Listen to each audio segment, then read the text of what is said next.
இல்லை, நான் இப்போ கேட்குறேன், குடும்பத்தோடு வந்தால் என்னதான் தப்பு? பெரிய பெரிய உலக தலைவர்கள் எல்லாம், ஃபார் எக்ஸாம்பிள் ட்ரம்ப்பாக இருக்கட்டும், மற்ற நாட்டு தலைவர்கள்லாம் இருக்கட்டும், எல்லாரும் நம்ம நாட்டுக்கு வரும்போதோ இல்லை வேறு மற்ற நாட்டுகளுக்கு அஃபிஷியலாக போகும்போது குடும்பத்தோடு தானே போகிறாங்க.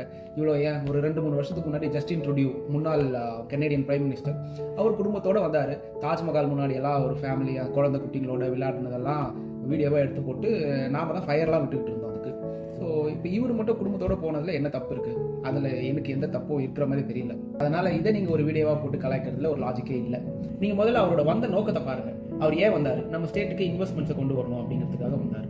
அதுக்கு அவர் பெரிய பெரிய கம்பெனியெல்லாம் அப்ரோச் பண்ணதும் இல்லாமல் ரொம்ப ஸ்மார்ட்டாக ஒரு திங்க் பண்ணார். என்னன்னா, இங்கே வாழ்கிற நம்ம நாட்டு மக்கள், அதாவது முக்கியமாக நம்ம தமிழ் மக்களை மீட் பண்ணி அவங்கள நம்ம ஸ்டேட்லேயும் பிஸ்னஸ் பண்ணுறதுக்கு வர வைக்கணும் அப்படிங்கிறத யோசிச்சு ஒரு மீட்டிங் அரேஞ்ச் பண்ணியிருந்தாரு. அந்த மாதிரி அங்கே வந்து பிஸ்னஸ் பண்ணால் அதுக்கு இந்த தமிழ்நாடு கவர்மெண்ட் ஹெல்ப் பண்ணும், என்னென்ன சப்போர்ட் வேணுமோ அதெல்லாம் பண்ணி தருவோம் அப்படிங்கிற வாக்குறுதியும் கொடுத்துட்டு போனார்.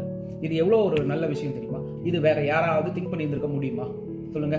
அது மட்டும் இல்லாமல் நம்ம படித்த ஸ்கூலுக்கோ இல்லை வந்து வேற ஏதாவது இங்கேருந்து நம்மளால ஹெல்ப் பண்ண முடியுமா அப்படிங்கிறத நீங்கள் பாருங்க. நீங்கள் பிறந்த ஊருக்கு வந்து நீங்கள் ஏதாவது செய்யுங்க அப்படின்னு சொல்லவும் வந்தார். இதெல்லாம் தமிழ்நாடு கவர்மெண்ட்டே பண்ணுறாங்க தான், நான் இல்லைன்னு சொல்லலை. ஆனால் நம்மளை மாதிரி வெளிநாட்டில் வாழ்றவங்க அதை பண்ணும்போது நம்மளை பார்த்து மற்றவங்களுக்கும் ஒரு ஊக்கம் வரும். இது ஒரு நல்ல ஸ்மார்ட் திங்கிங் தான் இது. ஆக்சுவலி வெளிநாட்டில் வாழ்ற நாங்கள் இந்த வாழ்க்கையை நாங்கள் விரும்பி தான் ஏற்றுக்கிட்டோம், இல்லைன்னு நான் சொல்லலை. இருந்தாலும் எங்களுக்கு ஒரு சின்ன ஏக்கம் இருக்கும், எங்கள் குடும்பம்லாம் அங்கே இருக்கே அப்படிங்கிற மாதிரி. நம்ம ஸ்டேட்டோட சிஎம்ஏ வெளிநாட்டில் வாழ்கிற எங்களை தேடி வந்து பேசி ஃபோட்டோஸ்லாம் எடுத்து நல்ல ஃபுட்டெல்லாம் அரேஞ்ச் பண்ணி எங்களோட இருந்துட்டு போனது எங்களுக்கு எவ்வளோ பெரிய நம்பிக்கை கொடுத்துருக்கு தெரியுமா? அது உங்களுக்கு புரியாது, இங்கே இருக்கிறவங்களுக்கு தான் அது தெரியும். ஸோ அவர் சொன்ன மாதிரி ஒரு தனி மனிதன் வளர்ந்தா ஒரு குடும்பம் வளரும், ஒரு குடும்பம் வளர்ந்தா ஒரு ஊர் வளரும், ஒரு ஊர் வளர்ந்தா ஒரு மாநிலம் வளரும், ஒரு மாநிலம் வளர்ந்தா அந்த நாடே வளரும். ஸோ இந்தியா நாடு வளர்றதுக்காக அவரு இந்த ட்ரிப்பே அரேஞ்ச் பண்ணி இங்கே வந்தார். அது மட்டும் இல்லை, அவருக்கு இப்போ எவ்வளோ வயசு இருக்கும்? ஒரு 70-75 மேலே இருக்குமா? சரி, நான் மேலே மென்ஷன் பண்ணுறேன். அவ்வளோ வயசுலையும் அவரும் அவங்க ஒய்ஃபும் 2 hours, சொன்னா நம்ப மாட்டீங்க, 2 hours ஒரே இடத்துல உட்காந்து சிரிச்ச முகமா, குழந்தைங்கள்லாம் வந்தா அவங்கள மடி மேல உட்கார வச்சுக்கிட்டு அவங்களோட பேசி சிரிச்ச முகமா எல்லார்கிட்டையும் பேசி போட்டோ எடுத்துட்டு தான் போனாங்க. இந்த மாதிரி எந்த ஸ்டேட் சிஎமும் பண்ணி நான் பார்த்ததில்லை.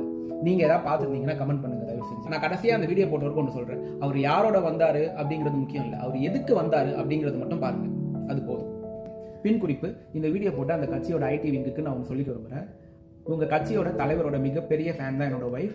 அதாவது நீங்கள் சிஎம்மோட பொண்ணுன்னு ஒரு ஃபேஸை ரவுண்ட் பண்ணியிருக்கீங்க இல்லையா, அது வந்து சிஎம்மோட பொண்ணு கிடையாது, அது வந்து என்னோட ஒய்ஃப். அவங்க பக்கத்தில் இருக்காங்க பாருங்க, அவங்க தான் சிஎம்மோட டாக்டர். ஸோ கொஞ்சம் அதை மட்டும் ரீஎடிட் பண்ணி நீங்கள் வந்து திருப்பி ரீபோஸ்ட் பண்ணுங்கள். ஏன்னா என் ஒய்ஃப் சந்தோஷத்தில் குதிச்சுக்கிட்டு இருக்காங்க. ஆக்சுவலி நான் சிஎம்மோட பொண்ணான்னு